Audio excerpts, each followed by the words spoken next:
Widening social rifts define our era, driven by indignant anger and manipulation through engineered fear and division.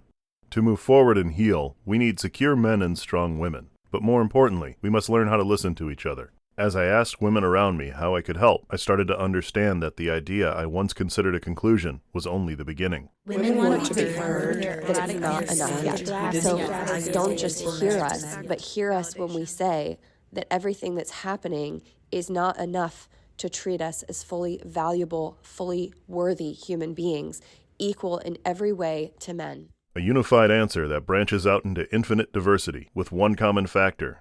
The people not listening tend to be men. But women cannot make men listen, and certainly cannot integrate what they hear into understanding and action. Only men can do that for themselves. So if men can't listen to women, LGBTQ+, minority groups, or other people with different perspectives, maybe they can listen to a man having a conversation with these people. I'm inviting you into my journey to become a better listener and meet some intriguing people along the way. Welcome to the If Men Can't Listen To podcast. And this time I have someone who I found on Instagram, and one of her reels really resonated with me. Her name is Brown. And it was, here it is. I'm not afraid to make videos where I am uninformed about things, where I am asking questions. And you went on to talk about perfectionistic culture, where people are not allowed to be seen learning things. And that really got my attention. And I was wondering if you wanted to expand on that a little bit. Yeah, I'm trying to remember what prompted me. Oh, I know what it was. The day before, somebody had been on the comments section of one of my other videos, and I was asking a question about virology, and I said, "Hey, any virologists out there?" And just someone came into the comment section and just said something to the effect of, "Don't open your mouth until you know everything." It wasn't that stark, but it was to that effect. And I was just like, what is this shitty culture around never being able to be seen not knowing anything? And I think it's a really negative part of the culture, and it's shame-based. And yeah, I wanted to make a video about it because I think that it pervades patriarchy. And I think that it's a part of either toxic masculinity or professionalism culture. I think that a lot of what I've experienced in the academic world and professional world has been having to behave like a man. And I see successful women do the exact same thing to each other. And I think that it's, we don't allow softness, we don't allow learning, we don't allow fluidity. And it's so important to reinforce that, because anyone can say something shitty to you and shut you down with a shaming statement like that.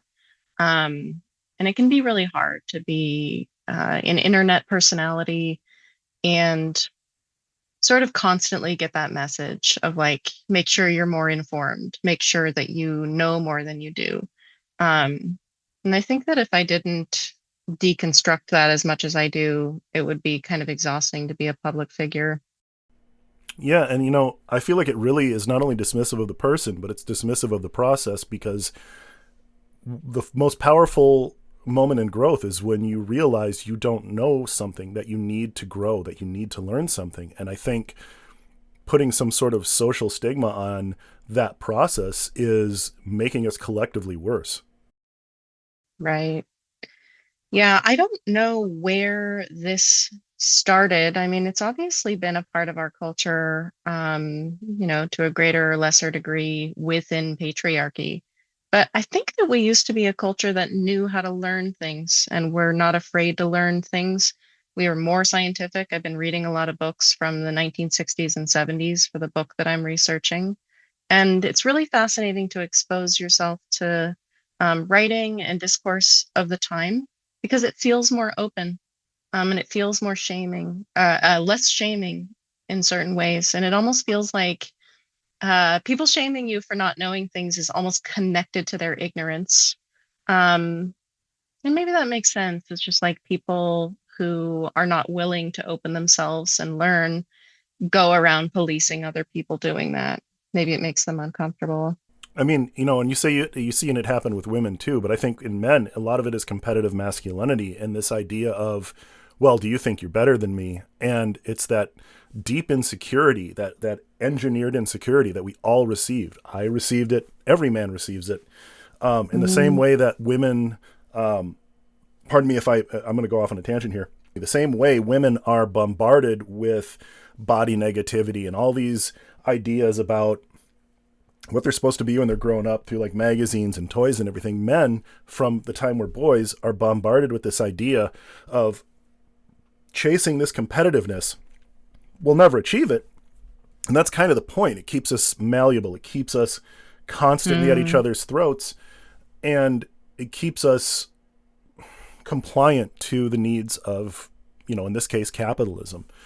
You consume. You need to consume. If you don't have this thing to consume, you're not good enough. And I think a lot of times that creates this inability to be open to new ideas from people that they think are lower than them. And it's another whole other tangent that maybe you don't want to get into right now, but this false narrative that women are lesser and not just slightly different. That whole thing is just utter garbage. And we build so much of our personalities as men around all of these false narratives. And it's really just leads to oozing toxicity. Yeah, that idea of competitiveness is not something that I've experienced in my socialization. It's not something that like is a resonant issue in my life. And so I forget how much men operate in competition. I don't think women tend to do that, but it's so funny to watch them put on a show and act like a man, even though they don't tend towards that competition thing. And maybe women's competitiveness is different, but I forget about that. It's why it's so good to have these conversations. It's like, our socialization is so different. And, I'd be curious to know what you think the roots of this are. But I think one of them is teaching men that they need to they need to build their identity out of being above or better than people, or subjugating, or finding hierarchy in some way. And women are an easy target for that because they model softness. So of course it's easier to be more of a warrior than a soft, emotional person. And I think my advantage in that is I grew up around women that were both. And to answer your question directly, I think the difference between the competitiveness in men and women, and this is me just theorizing because I'm not a woman, I can't really say for sure, is that the competitiveness in women is driven by a desire to achieve, and a desire to be seen, a desire to be someone who has done something of substance, and the competitiveness in men is primarily insecurity driven. What do you think you would do, or what do you think you would have done in your life if you weren't so driven by insecurity? I'm doing it. I realized, like most men, way too late to have it really kind of change the trajectory of my life. That why are we being driven to do this? Why do I want this thing that I don't necessarily actually want? And it's actually another tangent if you have a moment. The idea that we are given this set of things that we should want.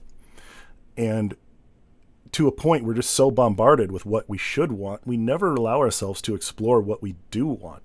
And it happens a lot with men's ideals of women's bodies. That's a really good example of it, where a lot of men, when they get older, realize they don't want the template that they see on magazines, but their friends and everyone were all shaming them for it. And the reality of the situation is very few of us want a specific thing. And it's like all the same thing, I should say. And it takes us a long time to really step back from that competitiveness and really connect with ourselves and find out what we actually want. And, I'm a car guy. I'm very pragmatic in my choices, and it took me a while to get accepted with some of my choices because my car guy friends think I'm nuts, but I like what I like. Favorite car I've ever had is a 2013 Kia Soul, and I take it on road rallies with a bunch of my Porsche friends, and I've kind of been accepted into the tribe, so to speak. And it's like, watching a poodle run a pack of wolves, but run with a pack of wolves, and you just kind of go, well, that seems odd. But like, my ability to disconnect from that competitiveness and need for external validation and really look inward has made my life incredibly more rich and happy. And people tend to do that over their lifetime. When we're younger, social identity is more important and more impactful. You see teenagers trying out all kinds of stuff and doing all kinds of strange behavior to impress the social circle. And, as people get older, they become less interested in pleasing the outside world because they realize that it's a dead end. But I think that there's something that's not happening within masculinity. It seems to be happening the opposite, where men become more hardened over time. When you interact with an older man, they will have more patriarchal rigidity towards you than a younger man. And I see, like, maybe I'm not connecting this enough, but I see um, the ideology of hating women and the perspective that women are less than you as an immature ideal and kind of something that someone programs you with early on based on a societal expectation. And as you get older, you should lose some of those. And so it's fascinating to me that people seem to double down or become more rigid. Not everybody, but seems to become more entrenched. I don't know if men get more insecure the older that they get. I don't know. I think a lot of that has to do with the sunk cost fallacy. I mean, even if they realize it, Interesting. they spent their whole life invested in this thing, and now they've got to play this role. And again, I'm stepping outside of who I am and trying to guess what's going on in their heads.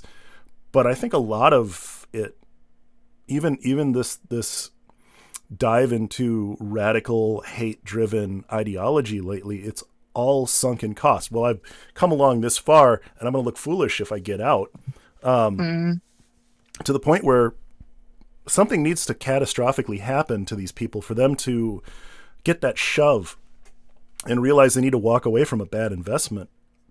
And you'd think with all of this information, with all of this ability to connect, for all of this ability to see that there is people like you who have done this self-examination, to instead just lock yourself in the echo chamber and only go through a lens of confirmation bias and really just invest more into this terrible investment. And now your sunk cost fallacy is everything you are. So you have to go, well, I'm no longer everything I was.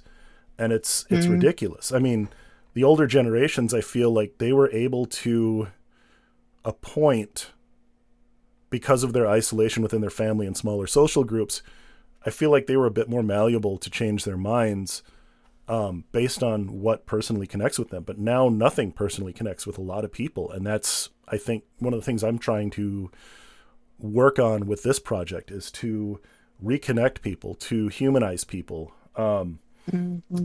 So sorry for hijacking your question with a little bit of a plug for this project, but I mean, that's really the whole point is, I talked about it in the last episode, when people realized all of these, musicians and celebrities were gay in the 1980s that they had loved for so long, it kind of made them re-examine some of their prejudices. And that was because that humanized something that they had only seen as a label before. And, right. And we're so connected, but at the same time, we're so far apart now because there's just too much for the human brain to handle at once. I want to try and reconnect people to humanity and show these people who see others as labels or just as others, that those are in fact people. And they're complex and they're beautiful, and, get them out of their comfort zone of needing the same safe thing that they have always known, more into, oh my God, I get to do something new. I get to learn something new. I get to meet someone new. That's what I really want to do. I feel similarly about this subject. I really want men to heal and open, and I think men are really suffering. And I've often wondered, like, how do I help? How do I play a part in this? Am I just like some sort of savior? Like, I don't need to save men. I don't have a man's experience. But I do love men in a way that I don't think a lot of women do. I think that a lot of women are confused and have expectations, and that's what I'm writing the book about, is about romance, and mistaken ideas of what love is. But it's funny, I spend a lot of time in like queer circles and with people who are, non-binary, and there's a lot of different sexuality and gender stuff going on. And it's really common in those circles to see people hating men and talking openly very negatively about men. And I don't feel that way. And I'm not sure what the difference is between me and them, but I just want men to awaken. And I don't know why they are so lost, you know? Yeah, I mean, what I keep hearing from you, looking at some of your reels and stuff online, is that you have an overactive sense of empathy, and that's not a bad thing. But I'm going to break this up into two parts to answer your question. We're kind of looking to each other at this point, and I'm really appreciating this for a little bit of clarity from the other side. Yeah, I made a post a while back about the loneliness epidemic in men, and the thing is, yes, I think I said something along the lines of, yes, women should be aware of it, but they also need to recognize that men did this to themselves. We 100% did this to ourselves.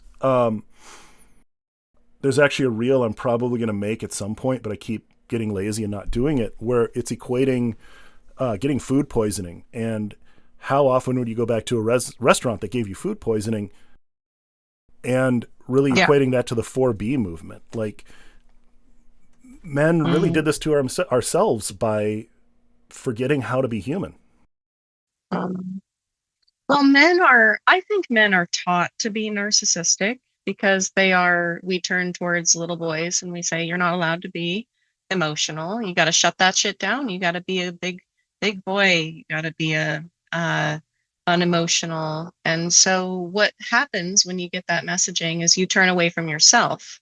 That's how you stuff emotions, is you go, self, I'm not listening, and I don't think that my emotions are important. And over a long period of time, you become disconnected from emotionality. And so you see other people who are displaying emotions as crazy or stupid or whatever it is, but really it's your own suppressed emotions. And so, yeah, when I watch men be dismissive and unemotional, I just think, yeah, somebody taught you how to shut down. And, it's people's responsibility to heal. Absolutely. But they don't even know that they need it. They just think that women are wrong. Mm-hmm. Or like you're failing at this task of managing your emotions. I think that's right. What men are You are hearing. failing to stuff your Yes, you're failing to stuff your emotions like I have. And it's similar to the parent who says, oh, I had to be beaten by my parents. What you went through wasn't so bad, right? And if you have spent your life in pain because you have had to conform to a societal norm, you will unconsciously enact that norm onto other people and really want them to suffer from what you went through. There's some sort of validation process that happens with that. And there's so many examples of that. Right. And you see it as a rite of passage. That's exactly it. When in reality, instead of looking at, oh, this other person isn't doing what I'm doing, so they're failing, it's failure to self-examine and going, oh, maybe I'm doing it wrong. Like, I am doing all this and I still feel like garbage, so maybe I'm not doing the right thing. And the idea is, where do you break the cycle? You have to make this conscious effort to not do that to the next generation. And, my parents did to a point.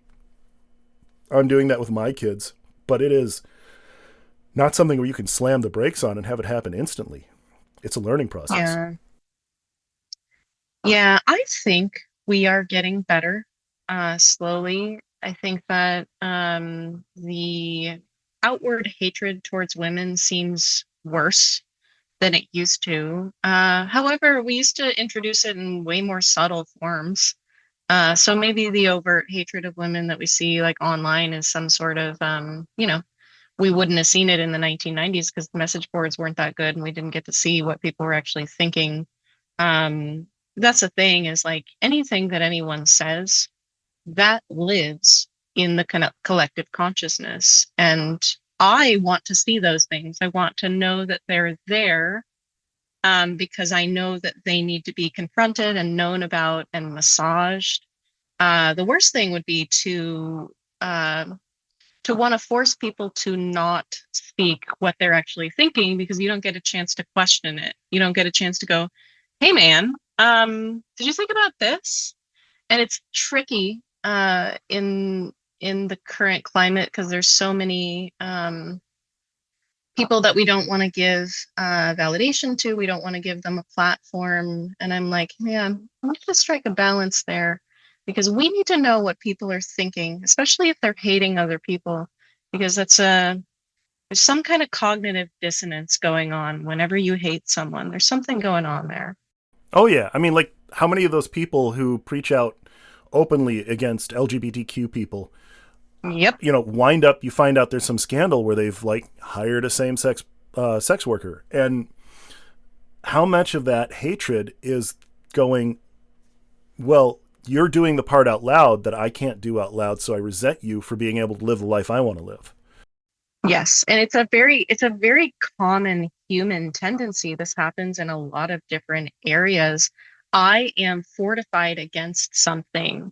I am trying not to be it. And so I am going to find it in the world and bully it and try to stamp it out so that I never have to be that thing. And it's quite unconscious. So look for what people hate, and you'll find that quality in them almost always. Yeah, I think it's a lot of it's an open admission. I think I've been doing that a little bit with dabbling in looking at some of these comments men make online, and it's amazing what these guys are essentially openly admitting to when they think they're lashing out. But all of this is just like, I mean, it's a better confessional than church. It's just Right. amazing what they'll say out loud. And it's very clear to us, someone's unconscious mind. It's always very clear to us what's in their shadow. They're the ones that are unaware of it. But I don't know how to get through to them. I think a lot of the time, maybe they don't deconstruct because they have no reason to see this as a problem. And it would be very similar, you trying to get through to me, to convince me that Jesus is real, or to convince me that I should change my political party. It's a very similar thing where I'm like, if I see anything that comes up on my For You page about that stuff, I scroll right past it. I don't want to know about that. I don't want to investigate it. That's not for me. And it's probably very similar to be a man who just kind of has this low level patriarchal hatred towards women, just like, I don't want to know about that. That's not for me. I mean, yes and no. I feel like it's more, if I pretend this doesn't exist, then it really doesn't exist. And for you, I feel like what I'm hearing from you is I don't want to put an emotional labor on someone else's problem when they are trying to hurt me, which is beyond fair. But I think there's a level of like sticking your head in the sand on the Yeah. men's side. Yeah, it's interesting. I don't feel like men are trying to hurt me. I've never felt that's not true. I have been followed in parking lots and stores plenty of times. I've been pursued by strangers a lot of the time. If anyone can get near me and have a conversation with me, usually they don't mess with me for whatever reason. I just don't seem like a good victim. But I don't feel like men are trying to hurt me. I generally feel like they are not listening, like they are dismissive. So I feel like this not trying, not applying themselves, ignoring, and just expecting a relationship to be there. And I think that this generation of women is just going, hey, you're allowed to do that, but I'm not going to be around for it. And so good luck. And I think that makes men very mad because they've been socialized to expect us to be copacetic with that because their mothers were. It's a difference, it seems like men were raised to expect a certain thing that women are no longer allowed to do. And that's societal progress. The next generation, there won't be so much toxic patriarchy. Oh yeah, I mean, I feel like this is a toddler thrash in response to change that they don't like. And I'll call it out. It's deeply emotionally insecure. And on the other side of things, are you aware of Every Woman is Worthy and Maggie's work there? No. Okay, I'll send you a link to it afterwards. It's a project where she's trying to promote this concept of every woman being worthy. I feel like there's a lot of discussion going around that women are comparing notes and realizing that they have worth in a way that is in conflict with what they've been told since they were little kids. And I think that's an important conversation to have. It's your efforts, your labor, your emotional labor, your unpaid labor in the household is worth something, and you shouldn't have to exhaust yourself for somebody who doesn't appreciate you. You have worth, and you can walk out the door. And that's Right. relatively new in the last 1,000 years. And I feel like that's important to get back to, because it wasn't always that way. In the grand scheme of human history, we weren't always that way. It really happened around the establishment of agriculture and women being seen as property. And, you know, we got to unlearn that. We got to undo that mistake. Yeah, and I think men are resistant to it because it's they've been promised this. They seem to be there's some righteous indignation there. Nobody likes to feel like they're losing their standing, or they're losing something that they own or that is owed to them.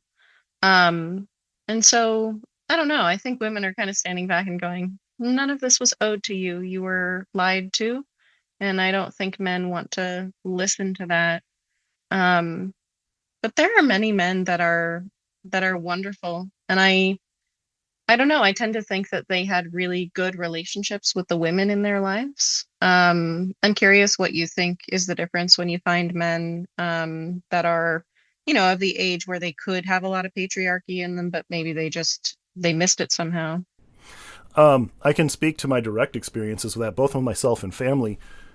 The biggest difference is realizing that this is not a zero-sum game, that you don't have to make somebody lose for you to win. The most secure men I've ever known realized that if they elevated the people around them, it made the dynamic stronger than the sum of its parts. And there has to be the ability to truly trust your partner.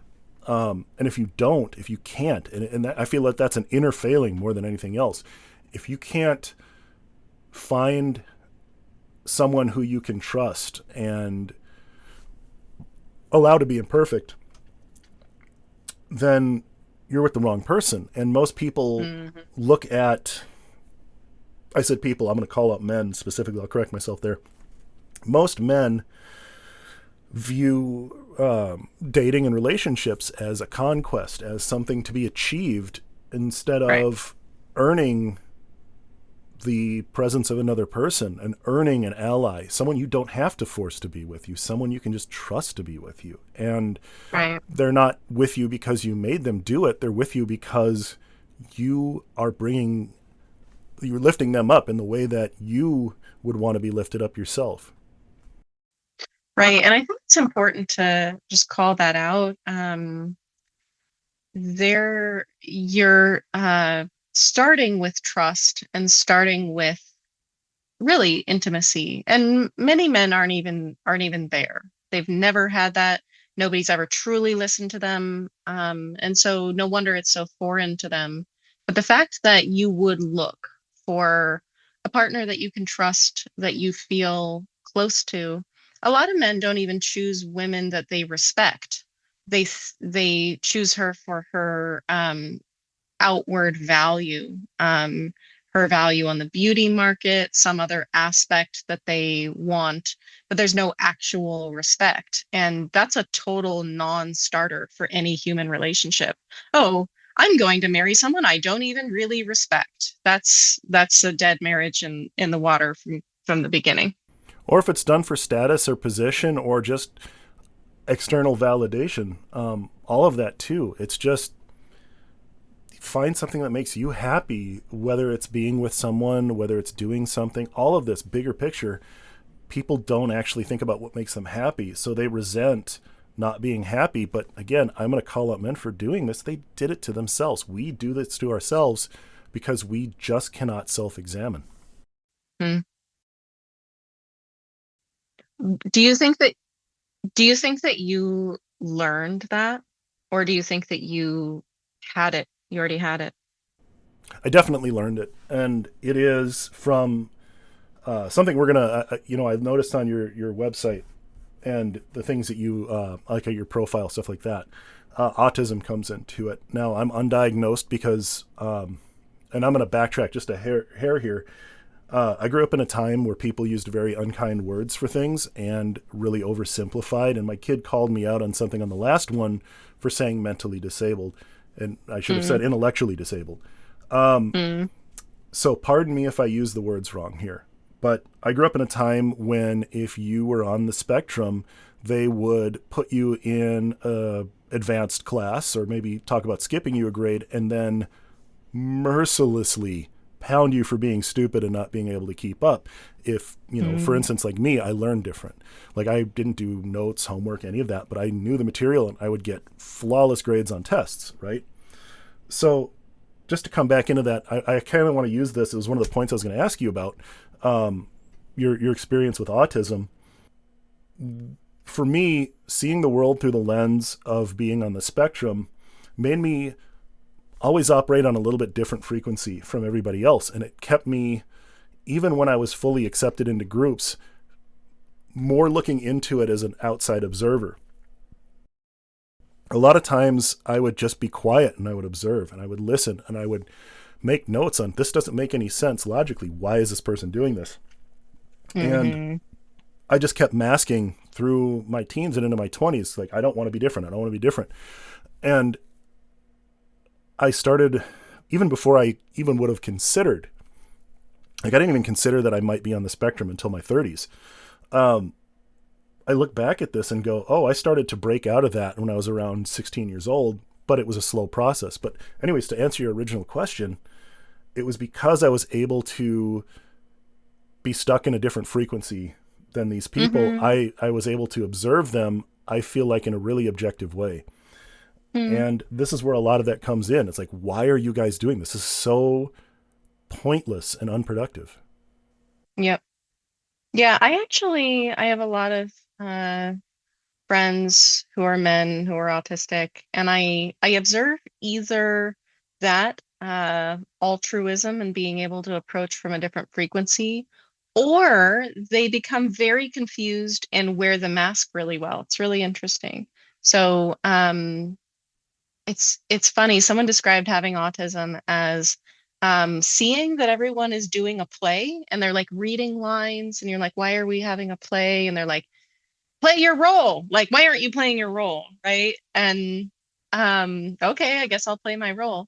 And it's like some autistic people take it way too far. Like they play their role way too much and they get lost in that identity. They sort of get lost in the mask. So some of the most uh headstrong people in any direction will just be neurodivergent people. But yeah, I didn't know I was autistic my entire life, growing up. They always thought I was a little strange, and I thought I was a little strange, and I had strange mannerisms and strange tics, and my mom said of me, "Wow, you were just always wired so tightly. You were just so anxious all the time." And yeah, I don't know if I just didn't communicate, if I was just like, nobody knew me, nobody listened to me, nobody bothered to find anything out about me, but they didn't discover my autism and they didn't discover that I was dyslexic or that I had asthma. Like all these things are like children, they find these things out about children. Um, and they didn't find these things out about me. I guess my parents were just at work and just not paying attention. Um, and I just sort of found the information as an adult through TikTok. People would send me autism content. And I'm like, that's funny. They think I'm autistic. They thought I already knew, and now it just makes total sense. And, obviously my parents seem pretty autistic to me. And a lot of the ways that they encouraged me to suppress myself are ways that they had to suppress their own self because they were also weird. And it's so interesting how it just goes on down the line until someone finds it and decides to de-shame it for everybody else and make it okay for people to be different. Like, how many men who have full model train sets in their basement have said that we didn't used to have autism? Yep. It's just we finally put a name on it and it helps us understand it. So I'm going to ask you something that I made some notes again from the stuff that I looked at beforehand. Do you think there's a tie between, because you actually brought up altruism just a few moments ago, autism, your sense of empathy, altruism, and I notice on there you have some sort of psychic and intuitive content too. Do you think there's like a link between the ability to see outside of the dynamic and all of those things?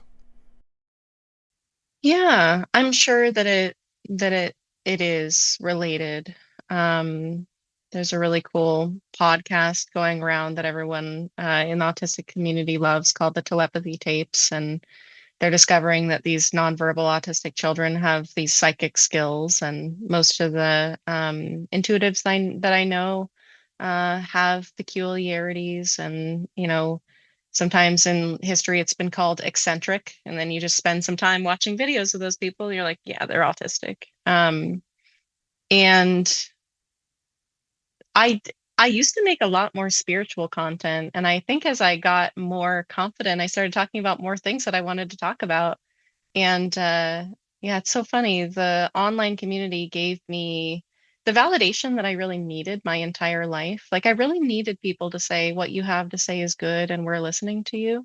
That's something I didn't have my entire life. And my emotional blossoming has been absolutely because of making TikTok videos where I could just openly talk to people. And so, yeah, a lot of those qualities are connected, but I think I had a very different experience of empathy growing up because I emotionally shut down. I became hardened, partly because of bullying, partly because of emotional abuse and neglect at home. So I was not an empathic person, really. If you would have talked to me in my late teens or even my mid 20s, I really had to do the work to heal in order to find my empathy again, because I was just as emotionally dismissive as some of the worst men. I was trying to be strong, and now I see, yeah, that was just trauma, and I didn't know how to be myself, and I was so afraid to be myself. Yeah, and I feel like that emotional shutdown is sort of like just trying to gauze up a wound instead of stitch it back together. And the stitching is that, allowing yourself to be honest and vulnerable with yourself and address the trauma. You can't do that unless you have supports. And it's not surprising that I did not open up until I had good, loving supports. And I see a lot of autistic people not discover they have autism until they get truly loved. Maybe they find the right romantic relationship, they have a good friendship where somebody really listens to them and gets to know them. And the experience that I've had with that as someone who is really emotionally shut down is like, oh, okay, so everybody can heal. Everybody that's like that can heal. And I'm very passionate about listening to people, because you'd be surprised what magic can happen if you just listen and let them open and hear their pain. Probably nobody's ever listened to them before. Mm-hmm. Like,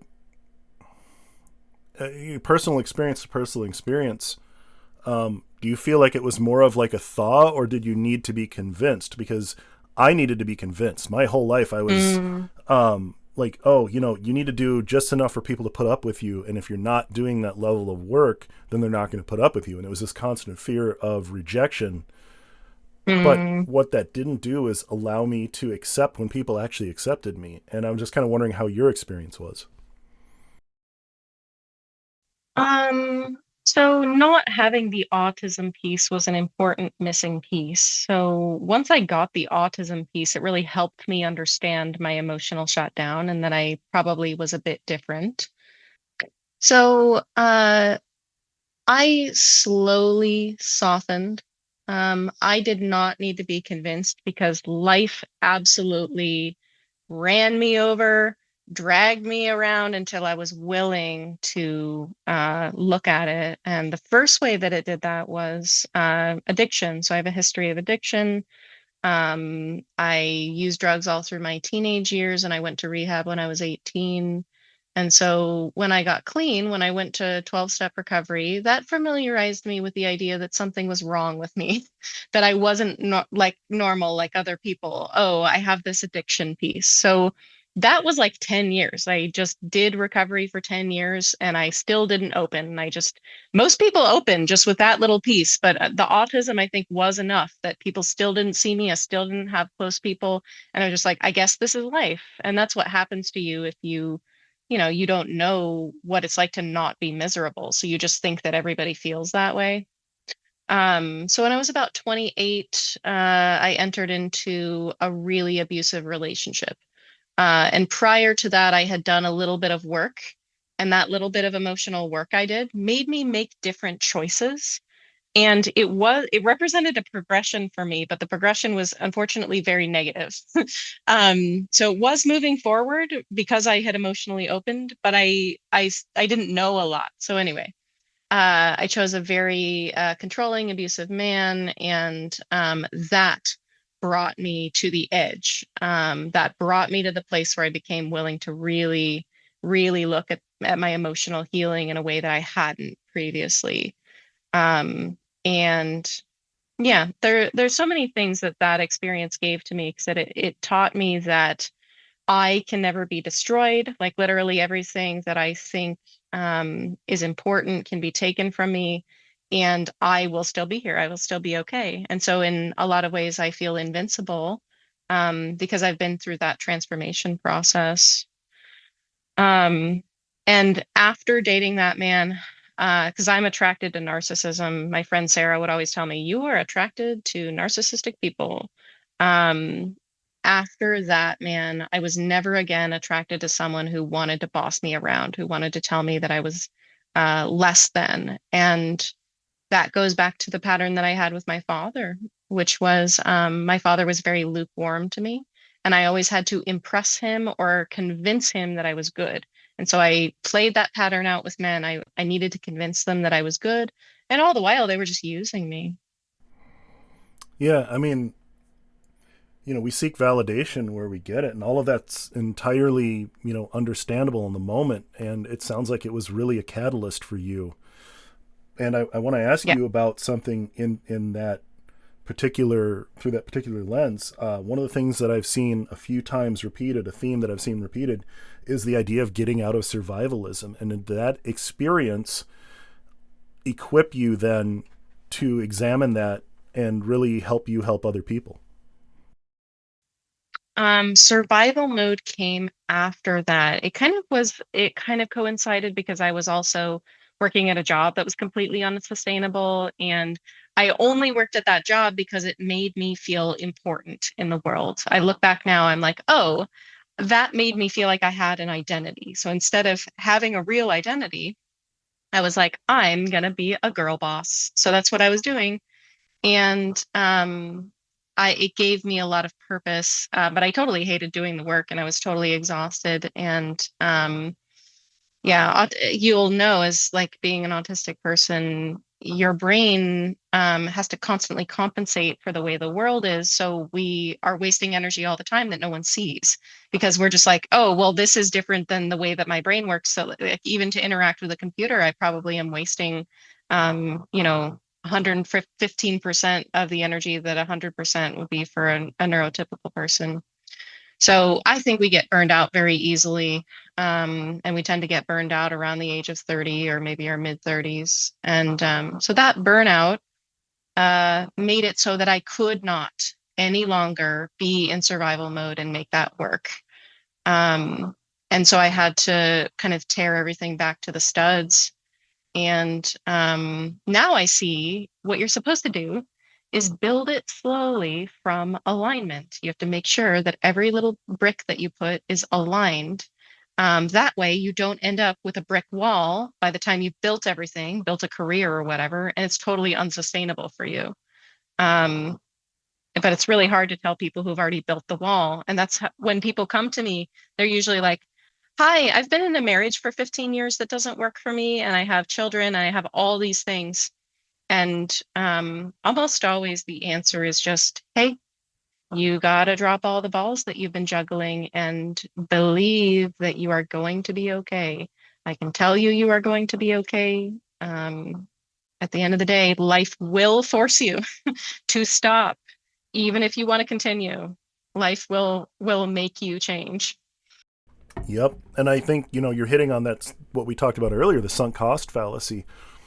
And that's yes. So omnipresent in people being resistant to make a decision that can affect change, is this sunk cost fallacy. And, well, I'm already invested this much into it. And it's like, okay, but when are you going to stop investing in that and live the life that you should be living? Yeah. I wonder how that connects to like men and healing. Do you think that you consciously thought about the sunk cost fallacy when it came to like your ideas about women? I just think I more specifically, like all of this stuff where I'm putting names on it, I think I've learned in the last decade. But the general concepts of having to pick apart a complexity and figure out how it works. I think the first time I approached that was, I want to say from 9 to 16, really dealing with a lot of depression, being suicidal. And oddly enough, it was watching this movie called Angus. And heard of it. Yeah, it's so good. But the concept of, who am I doing this for? Why am I continuing to invest in people that don't care that much about me? If I have to convince these people this much to be around me, then why am I doing it? And I didn't really understand that concept until I watched that movie. And I wish it was inward. I wish I could take credit for that. But I literally watched a movie and I went, oh, wait, that's a thing you can do. And that started digging me out of depression. What do you think brought you into the depression? Oh, I know exactly what it was. And, considering I'm going to ask people to bear some pretty important, hard things, I'm going to bear one myself. I had a problem with bedwetting, and it turns out that I had a bladder that was non-elastic. There was a medical, I forget the name of the drug, but there was a medical solution for it that made your bladder elastic. But what they didn't understand back then, it has also pushed kids into depression. So it was this combination of moving to a whole different state. I moved from Minnesota to the San Francisco area, restarting all of my friendships and getting socially established and being kind of feeling like an island out there, and going on this medication that really had a high risk of depression. It just sank me like really, really, really deep. And I kind of just went on autopilot for years. But it was always this look for external validation. And it was that realization that this was a bad investment, before I even knew there was a name for it, that I went, okay, well, I'm going to do something different. And so you made a conscious choice to do something different. Well, yeah, it was either that or die. So many people cannot make a conscious choice to do something different. They are at the behest of what their emotions tell them. So it tells me that you had a level of maturity that you were able to make a choice at that age too. Mm-hmm. And a lot of it was because I was, and a lot of people in my generation were, I'm not entirely unique, we were all kind of put into sink or swim. We were feral. We raised ourselves. All that stuff you hear about like Gen Right. X. I mean, it's pretty true. Our parents were happy to find out that we were still alive at dinner time, and that's about the the level of it, because that's how they were That's raised. so dark. Yeah, but I Yeah. mean, it was a lot of us were pushed into situations where it was, you need to learn how to do this or you will not make it, and a lot of us didn't, but most of us did. And I think that you know how when a bone breaks, sometimes if it heals wrong, they got to re-break it and put it back together. You know, I can honestly own the fact that I didn't quite heal right from that. Yes, I survived it. Yes, I learned to walk again, but I didn't quite heal right from that. And that process would take me a long time to get to a point where I am now. When you say you didn't heal right, what healing from what? Oh, going from a sense of not wanting to be here and like learning the difference between I don't want to be here and I don't want to be here doing this. And I that was one of the biggest differences. Like when I had that epiphany, it also came with the understanding of not wanting to be alive is different than not wanting to be doing this anymore. So this is the fun part about being older. I completely derailed my train of thought. What did you ask me that started this? I don't remember either. It's just a nice little tangent. Okay, well, it's good to know. I felt bad for a minute because here I am, like I'm making notes and trying not to lose my place in any of this stuff, and here I did lose my place. I'm doing my best. I'm doing my best to be a guest, but I'm so much more comfortable asking someone questions and having them hold the space. So it's actually growth for me to try to hold the space and be the talker. Well, that's the point too. Like this whole point of this project is to teach men how to listen with the idea of taking in somebody else's perspective. And that means not, listening to wait for a point to talk. It means literally listening and digesting and all this other stuff.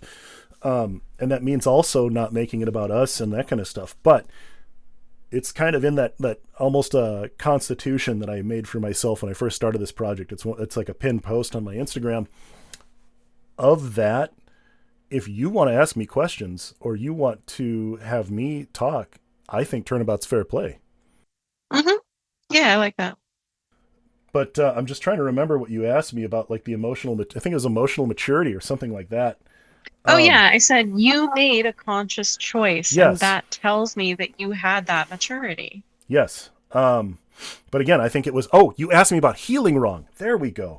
I had to walk yes. back. It's like I lost my car keys someplace and I had to retrace my steps. So the healing wrong, I went through a period in between wanting to be alive and dealing with my anger issues that I was a deeply angry person. I had two emotions, which were numb and angry. And that was an improvement from just being numb. And I got to a point where I was bullied because of my height, out in a place where not many people are tall. Coming from Minnesota to California, I was 6 foot when I was, I want to say 12 or 13. So, you look for the biggest guy and you want to make yourself a name for yourself in junior high. You go try and, take shots at the biggest guy. And I got to a point there where my anger got the best of me. And for a while I was bullying the bullies. I've always been attracted to weirdos, right? And that means painting a target on my back, and having them have that target on their back. So, these bullies see a target-rich environment, and then I would let my anger get the best of me. And it made me into a person that I didn't like. And it took me into my 20s to get a handle on that, my early 20s. Like I finally, I think, got on top of my anger issue around like 23, 24. But that's what I mean by healing wrong. It just made me a very angry, bitter person. And that was like remnants from the depression, you think? Oh yeah. It was if nobody was going to help me and I figured this out myself, then why do I need other people? Mm-hmm. That is grief. That is the grief of having lived a hard life, and it's like nobody cared and you were lost, and that will make you give up on people, and some people never return from that place.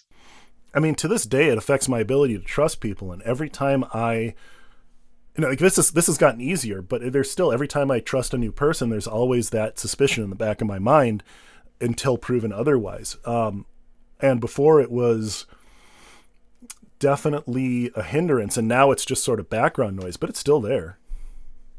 It's funny. I don't know if you experience this as an autistic person, but I connect this to my autism. I remember being a kid and like seeing people's inconsistencies. Like they would say things that they absolutely didn't mean and didn't intend. And I was so perplexed by that.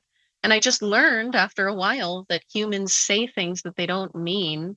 But it was such a strange thing to me because I was like, everything that I say, I mean it. When I say, I want to have dinner with you next week, I don't say that to say a nice thing to you. I want to plan a dinner with you next week. And Hmm. people don't operate that way.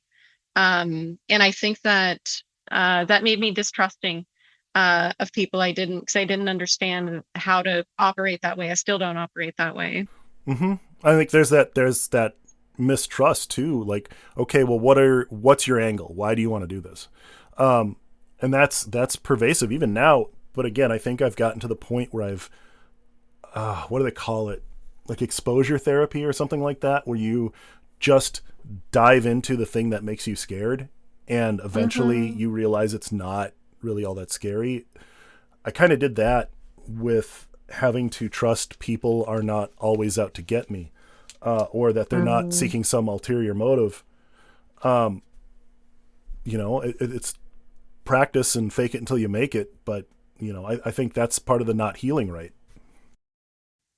Yeah, there's always going to be like a scar from trauma and having your trust broken. I don't know where my not trusting people began. I want to say it's always been with me. There's like this deep sense of not trusting the ground that I am on. So that's just like probably being born and not feeling safe from like day one. But I've always had these trust issues, and I just tend to choose people that feel more trustworthy to me now. That's how I deal with that. I don't really hang around people that give me a question mark. Yeah. So and feel free to tell me to kick rocks and not answer this, because I just popped my phone open for this. The list of questions I sent you in case you wanted to have a little bit of an assist getting started. One of them was, when was the last time you felt truly safe? And I think that's relevant to what you just said. Hmm.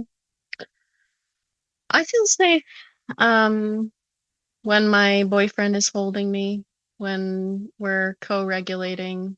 Um, I feel safe when I practice. I've been practicing somatic anger techniques, and like working with the emotion of anger. So I feel safe when I do that. But when I am just hanging around the house, if I really pay attention, there is an underlying hypervigilance. I'm not quite safe. When is the bottom gonna fall out, kind of a thing. And yeah, unfortunately, that might be kind of a set point, but there are clear points regularly that I do feel safe now. Well, that's good. Um, so what was you were talking about something, and now I forget the name already. So I'm going to ask you again, and I was wondering if you could expand on that. What were you talking about with your anger? Something that you're using to process the anger? Yeah, so I have really suppressed anger. This is a family thing. My mom grew up with a rageaholic father, and so she never learned how to be angry. It was not safe to be angry in her house. And I have known for a long time that I've had suppressed anger because I never feel angry. I never feel that emotion ever. Um, I don't feel safe in anger, so I can't have any kind of conflict with anybody. And I deal with it through detachment. So I detach and I avoid. And that worked for me for a long time. I would just avoid certain situations and avoid everything that would make me angry, possibly. Um, and it actually started to affect my physical body. So I was having issues with my digestion and my liver. And I went to a Chinese medicine practitioner, and they were like, these organs are connected to anger. How's your anger? Do you feel angry? Like, no, I never feel that. Interesting. So this is kind of the alchemy that I've gotten to. Once you've been doing healing work for a while, you get really good at healing yourself because you just have past experience, and I heal others all the time. And so I've started to do a self-healing practice around anger. And what I feel is I'm just starting to like become aware of it in my body when I should feel angry. My boyfriend beat me at a board game, and I just feel competitive and frustrated that he's doing better than me. Oh, I should feel angry. So where do I feel that? Can I feel like the edge of it? Is it like distant? And then learning how to communicate it. So just like, oh, you're making me angry right now. Like that's all it needs. It just needs to be validated. But it was just totally suppressed in my family. Nobody knew how to model it. Everybody pretended they were fine all the time, and everybody was miserable. Do you think unlearning that suppression has helped you experience joy more fully? Hmm. That has not been a result so far. I just find that I'm like more discontent more of the time, but I don't think I'm done with the process. I do think the more that I work with my emotions, the more that I open and just work with all emotions, I experience greater joy. Because you can't suppress an emotion. Um, you can't be selective about how you suppress emotion. The only way to suppress emotion is to tense your actual body. So if you're suppressing your emotion, you're suppressing all sensation, including joy, including the highs. Um, and I talk about this in the book that I'm writing. Depression and anxiety, I think, are related to suppressed emotion. Anxiety is the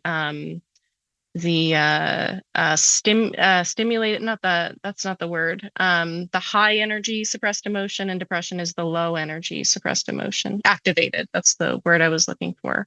So depression and anxiety are kind of not emotions. They're a signal that emotion is being avoided. That's actually nice because I was going to circle back around and ask you about this book you're writing. So, what is the general idea of your book? Yeah, so it's called Deconstructing Love, and it's about relationships, and it's about a theory that I have about relationships, which is that people are confused what love is, and we can actually define this, we can name it, and so I give a definition of what this sort of illusory love is, and then I go on to properly define love and give the aspects of love. And I wanted to write this book because I just needed that book. I needed to be able to open a book and someone to say, here's what love is, here's what love is not. Perfect. Didn't have to go through that relationship. Thank you. So many people come to me and they are so confused about what love is.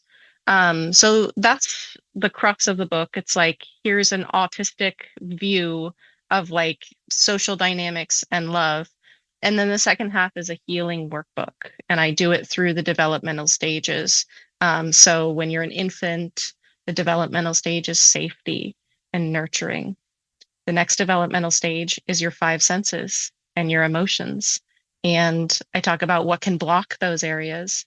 I have really come to see people as like fully whole and fully um, functional, but just they have these splits caused by trauma and caused by programming, and you just need to integrate those things. You need to bring flow.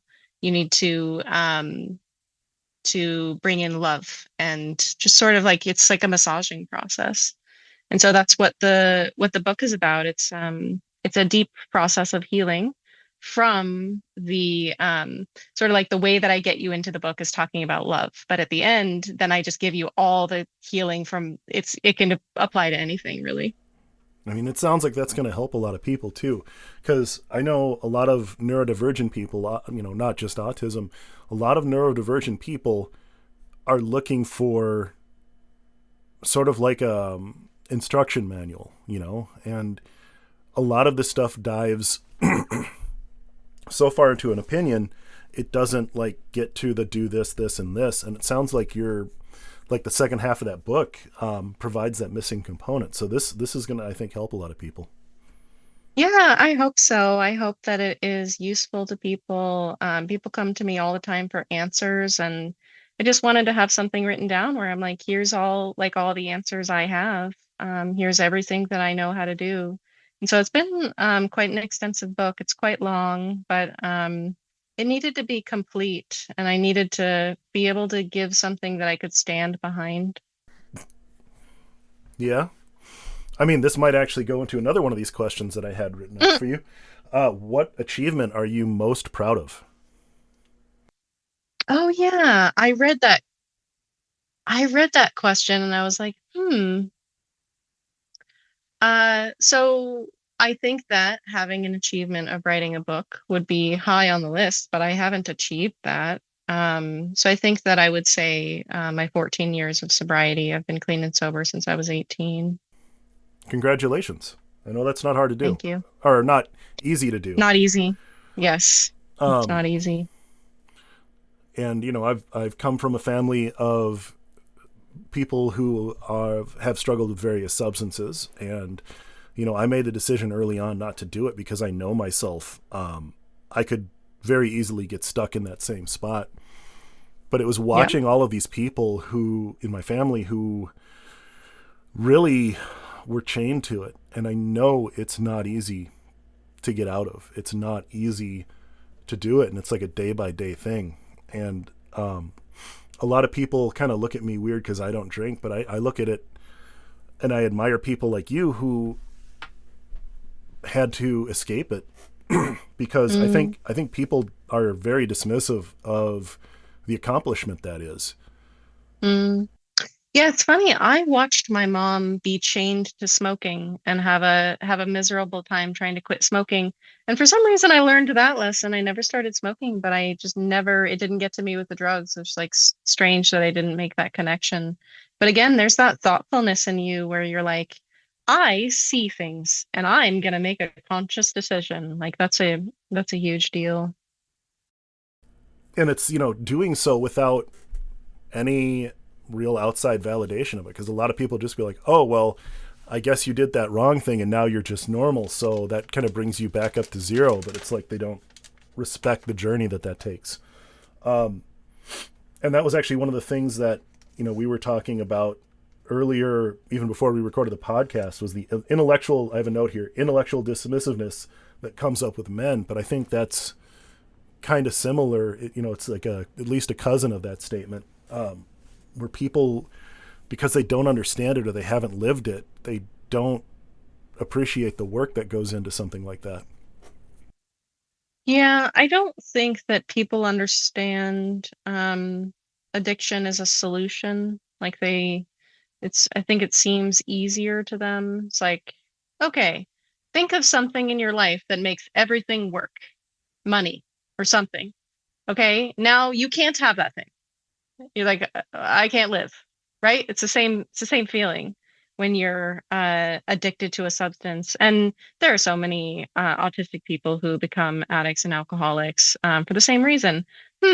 My brain does not work unless I put this thing, the substance in my body. Suddenly I can socialize. Suddenly I seem to be able to function in a similar way that I am expected to. And yeah. Addiction and neurodivergence, they run in the same circles. And I kind of think that ties into another common theme I see with the content that you put out, is that you have an ability to think of workarounds for problems that we're experiencing at the moment. Like the kind of the what now, the socioeconomic situation and how we survive all the bad things that are happening by kind of making our own system. And I had a second piece of that, pardon me. Oh yeah, the bridge between, I don't know if this is something I tend to say, so I don't know if it's widely used, but you know, the difference between we want to live in should, but we live in is, and how to bridge the gap between is and should. And do you think your recovery kind of gave you a different perspective on that? Yeah, that's a difficult question. Recovery definitely gave me that ability that you appear to have had, where it was like, I'm going to make a conscious decision to do something different. And I didn't have that previous, and it is absolutely a skill that a lot of people don't have, and they have to be taught that skill. Um, the should is difficult though, because I would call it more like want to. Um, should is restrictive, or it feels um stressful to me. There's a lot of shoulds that I don't want to opt into. But there are also things that I would like to be different. Um so yeah, the ability to like bridge between what is here and how to make a change. Yeah, it's something that I've just been very well trained in over the years of recovery, and I guess that's a lot of my teaching is like teaching people where that is at, where is their work, and where is the healing, and where is just the opening. Um, yeah, I like that you observed that. I that's a new one for me. I hadn't heard anybody say that. Well, I mean, I like to like again. I've never really felt like I'm part of the system, so I tend to observe and see patterns that sometimes other people don't see. But it leads me, instead of drawing conclusions, I feel like it leads me more to ask questions, and that just seemed to Mm, be something that was tied together. So instead of me assuming, I wanted to ask your opinion on it. yeah. I really like that curiosity where you just ask instead of assuming. I think that's an important skill too. And I mean, not not being compelled to fight every battle either. And it just I feel like a lot of people get stuck in the conflict of having to figure out who was right, but that stops them from asking the Mm, questions that can move it all forward and maybe see patterns where things can interconnect and grow, and all of us can rise because of it. And I just feel like it's really important to kind of pull back and see those patterns and ask a lot of questions, because that's how, you find out. Otherwise, you're just listening to yourself. that's the thing too, is a lot of the time nobody is right and there is no answer. And that's really difficult too. It's very hard for people to say, I don't know. It's very hard for people to sit without an answer or sit in some kind of liminal space. And so often there's just like no answer. Yeah, I mean, that's where I find the beauty in spirituality and my faith, is because we're all just taking guesses. And I think that really creates a lot of stress for people, because they need to have the answer. They need to have categorization. They need to know. But I think what makes Mm, it beautiful is that there's evidence that there's something there beyond this, but there's literally no way of knowing. And it's the beauty of embracing the unknown and, looking forward to the opportunity to experience something new instead of fearing that you don't know what's coming.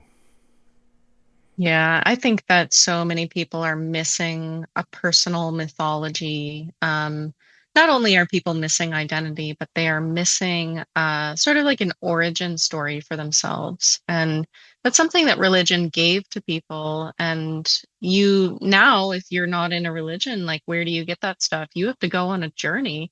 Most people don't have a reason to go on a spiritual journey. I'm always flabbergasted when I meet people who have gone on the spiritual journey without uh like my life experience of like life dragging me through the mud to and just pain and sorrow to like go on the spiritual journey. I wouldn't have gone on it if I wasn't forced to. And I'm always fascinated by people who find it on their own. And maybe this is the strength that people are looking for in me. They're just like, how are you so sure? How are you so centered? Well, a lot of it is that I have belief, I have faith. And what I tell people is like, guess what? Nobody knows what any of this is. Everybody makes up a thing. You should make up something that's empowering to you rather than something that's depressing and disempowering. You get to make up whatever you want. So you might as well believe something that's helpful. Yeah, and so many of them have commonality, that people focus on the differences, but they don't see where they intertwine. Like, and to your point, I lost what I thought was my faith in depression, and regained it through asking questions and questioning everything and starting from scratch. But what I lost was not my faith. What I lost was religion. I kept my faith, and my faith was reborn out of the ashes of religion. And I think I'm grateful I had that opportunity. I'm not thrilled about how I got there, but I'm grateful I had that opportunity to start over by questioning everything and not assuming anything I had been told was right. And, thankfully my parents gave me the freedom to not interfere in that and just let me ask questions and let me figure it out and go on that journey. So I am very grateful for that. Are your parents very religious? No. My mom was, I don't know if you heard that, I think you heard that podcast. She grew up in a pretty strict Baptist setting. And that kind of faded quickly as she moved into adulthood. There's still some of it left, I think. And then my dad, this is an interesting one. This is kind of the troublemakers that I had as role models. He was kicked out of his church. He was Lutheran in his teens because one of his friends got kicked out of the confirmation class for doing something. I can't remember what it was. And my dad had the audacity and boldness to help this kid stay, up to speed. And the church found out about it and kicked him out of the church too. And ever since then, he kind of went, well, I don't need to go to church to have this faith. Like when you look at, I'm not going to get too deep in the weeds, but if you look at how many times Jesus went into churches, it wasn't a lot. And usually it was because he was angry about something. That's funny. So I think that informed his, how he handled me losing what I realized was religion and refinding it again as faith. Like he was always very deeply, Christian, but it wasn't, he always said, you can't put God in a bullet and shoot it into somebody. You have to let him find it, and right. That's kind of that was his approach to handling my questioning my faith. Yeah. And it's funny to come back to like the best way to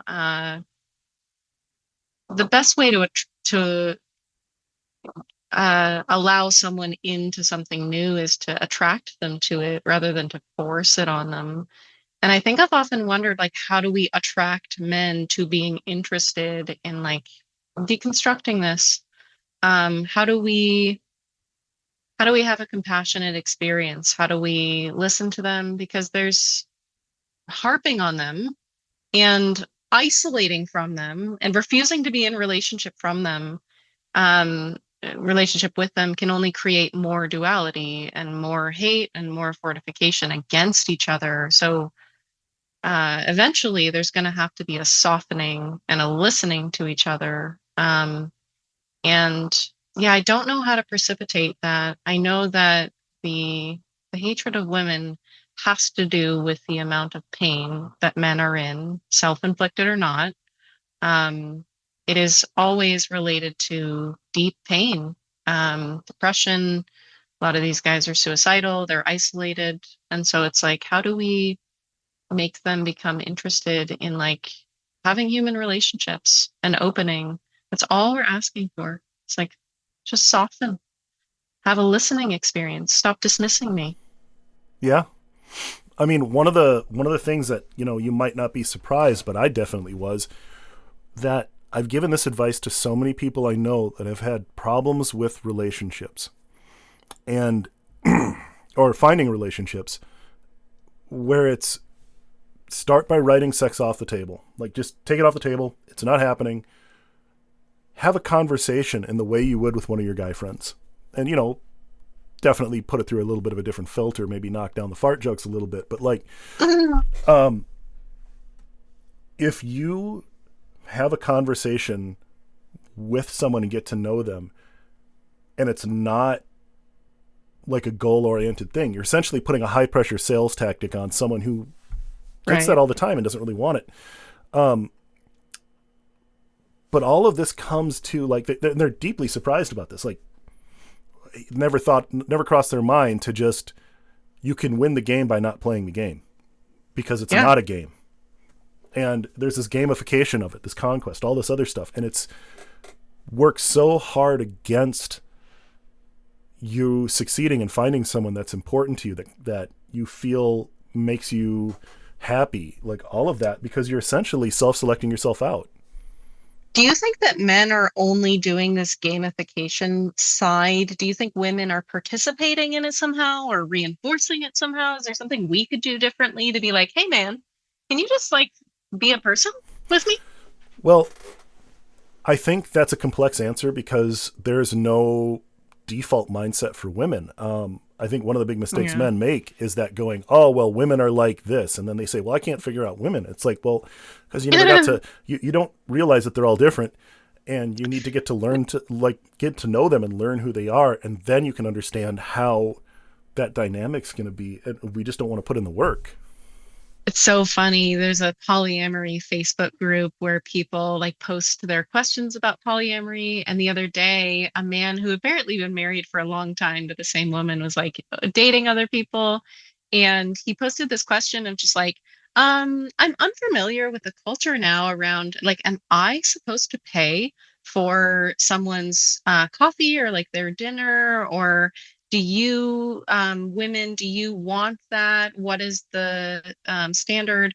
And all the women were just like, every woman is going to be different about this. There is no answer to this because everyone is going to be different. Yeah. It's And I think interesting. I think there's very few universal things that women could do. But one of the things I think, and I'm not going to take credit for that, this is a Dan Savage idea, is the idea of like a debrief. Like if you part amicably or it didn't work, maybe let them know why. I think part of the problem is men don't ask why it didn't work because they don't care. And nobody tells them what they should, be seeking to know. So they're stuck in this no feedback loop where they just Yeah. keep making the same mistakes over and over again because nobody's saying you are undateable because you just referred to me as a female or a girl. You're undateable Right. because you complained why you can't find a date before we even met. Right. And there are those pretty universal red flags that women kind of agree on. And it's like, yeah, are we supposed to tell them that they're doing it wrong? I feel like in some ways we want to get them to figure it out because if we just tell them, then it shows that we just gave them the answers to the test. And there's like, no, gain emotional maturity and then you will know that answer kind of a hmm thing. I don't know. But yeah, yeah. There's things that you see on people's dating profiles, like people feel like talk about their preferences in women right off the bat. It's like, I don't want anybody ugly or like just these things where it's like nobody's gonna date you if they're feeling judged immediately.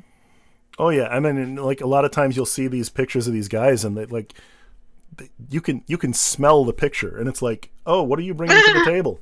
Like there is no self-awareness, and the thing is that there's no reason to because no one calls them out on it. And I think one of the biggest corrections that can be made, and I realize I'm saying this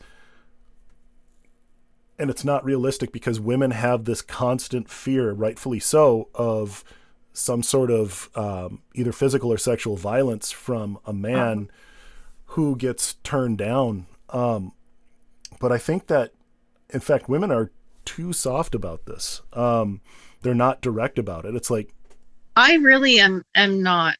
I don't always correct men, but I tell women to do this like on dates pretty regularly. I'll just be like, if a man's not good at holding conversation, like it's common for me to find these people who they just want to be heard and they take up all the space and they are unaware that they are doing it.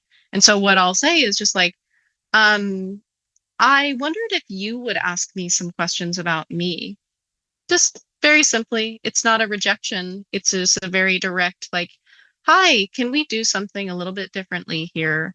And that kind of direct communication tends to be a green flag. If someone can handle that, it's a really positive quality. Like, I used to think I was a good communicator, and then I met my wife, and she pointed out that I'm a bulldozer. And she was firm about it. Like, I interrupt. I used to I'd have an idea and I just have to blurt it out. And she's like, "Yeah, you're a bit of a bulldozer." And she would just stop having a conversation with me at that point. And she'll still catch me doing it once in a while. And it's that kind of feedback that I feel has made me into a much better communicator, because I got that feedback of something that I didn't realize I was doing. And she was confident enough to say, "You got to stop this, because I don't want to be part of this conversation if I'm just going to be bulldozed."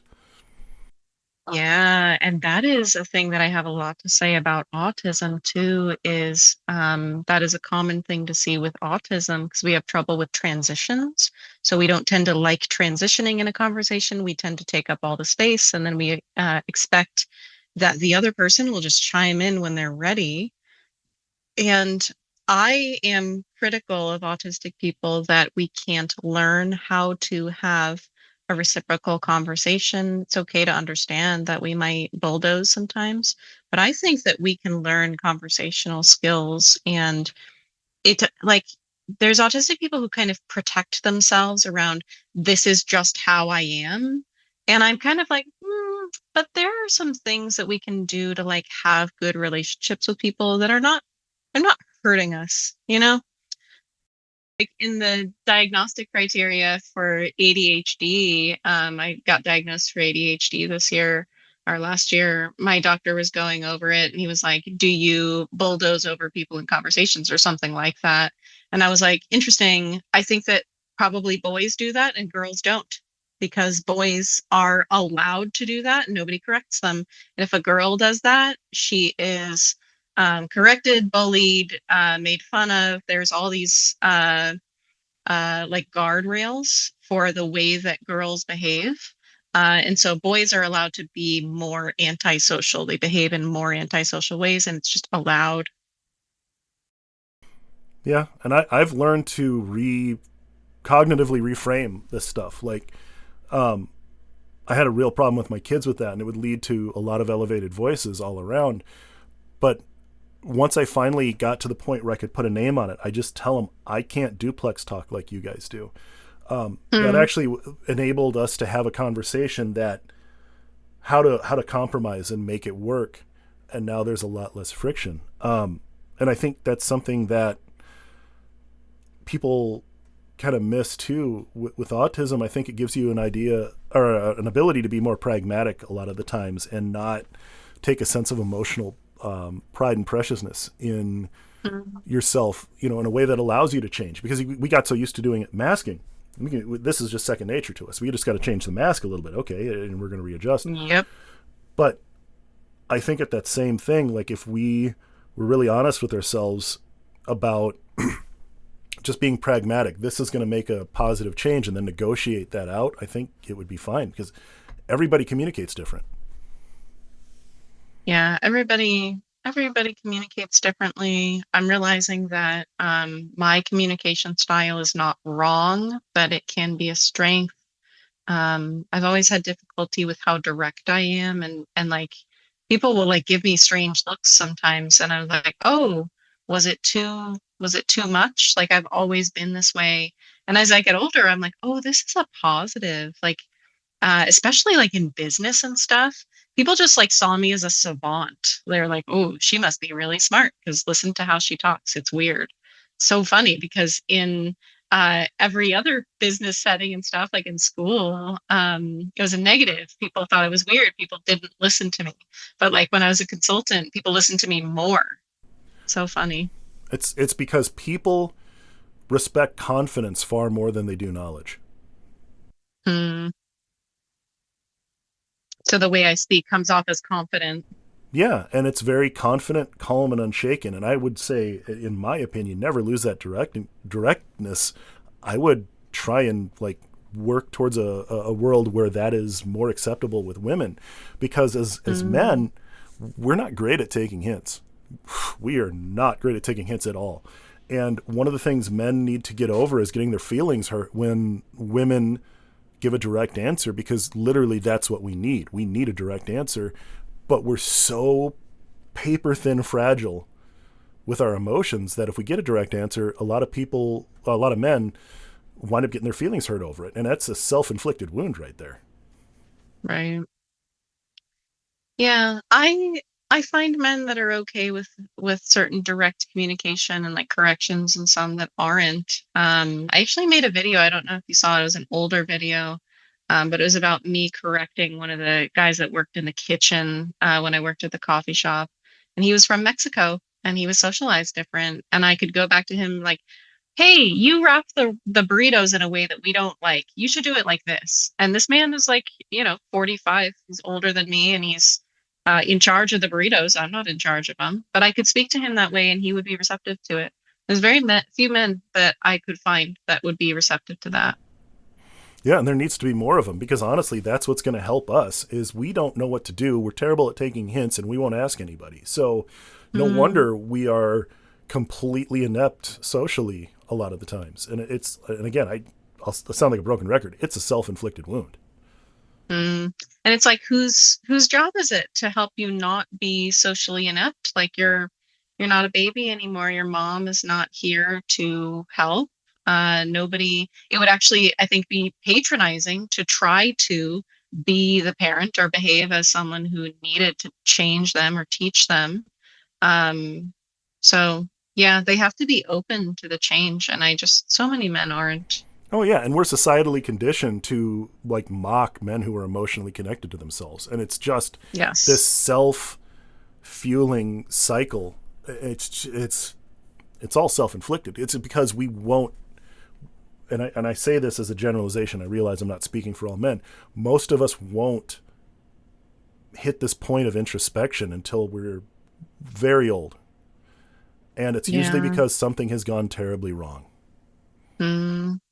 Some men, like, they become grandfather age. I think both of my grandfathers really softened. Even the rageaholic one, he was quite a nice grandfather. He wasn't mean. And so there's like a softening that does happen. There's also a change when you're in your prime. I think as a man, you have like that warrior spirit, and you're quick and you're witty, and you have vitality. And as you get older, you don't operate so much on vitality, you operate on wisdom and experience. And operating from that place allows more softness than being a warrior. I don't think those two are mutually exclusive. I think what you're saying is very true, but I think it's, again, on this false narrative that those things are mutually exclusive. And I look at women who could be a great example of how a man can be strong and also emotionally connected, and it's not like it's impossible. We just won't do it because it's all of this competitive masculinity. Well, if you're soft, if you're emotionally connected, you're like a woman, or like a woman who is ranked lower. Like, this ranked gender business is so dumb. It's all artificial, and it's like it shuts us off from the solution to our problems. We lock a door and lock ourselves out of that house for no reason whatsoever. Yeah, I think that's very true. And it took me a long time in my life to get to that realization, but it's also being able to put pride aside. And that has actually, I've noticed that as I got older too, the ability to put pride aside is a lot easier, because pride really just gets in the way. It does. I mean, you can have pride in your accomplishments, but if you have pride in who you are as a static entity and not an ever-changing entity, that's where the false narrative lies, I think. Well, and I think it's seeking identity in the outer world and rigid belief systems instead of finding identity in sort of your inside world and who you really are. Men don't know how to value themselves for who they are. They only know how to like find ideals. My energy is flagging, and so I probably have like 10 more minutes. Were there any questions? Yeah, this is a good jumping off point. There's one really, really, really important question I have for you. And it's the only question on this list of 10 questions that I view not quite as mandatory, but as highly encouraged. Because again, you can tell me to mind my business and you don't want to answer this. But one of the core things that that led me to making this podcast is the question that comes from this statement. Women want to be heard is an incomplete statement. How would you finish it? I think women want to be heard in their authenticity. I think that we want to be heard for who we are. And so often, just like men, we've had to change ourselves for the norms. And yeah, I want to be heard for who I am. I like that. This has been a really good conversation, and now that I've gotten through meeting you in this space, I'm going to go back and look at all these reels that I was purposely avoiding so that I could. Why were you avoiding them? So I had something to say? Yeah, so it's one of these things where if I knew all of the answers to my questions, it would make the conversation kind of dry and it wouldn't go to random places like it did. So I try and avoid knowing too much about somebody I'm going to meet. The same way if I was, theoretically I'm married, but if I was going on a date, I wouldn't Facebook stalk them because I don't want to know everything. I want to learn that by talking to them. That's cool. Yeah, I don't do that. I always study up on people. I want to know everything. That's funny. Well, fair enough. Well, hopefully my posts weren't too awful. But no, I'm glad that we connected, and I really care about this topic, and I'm really glad that you're doing this podcast. Well, thank you, and hopefully people start to hear it. Yeah, I hope so too. And yeah, this has been a really good conversation. Have me on anytime.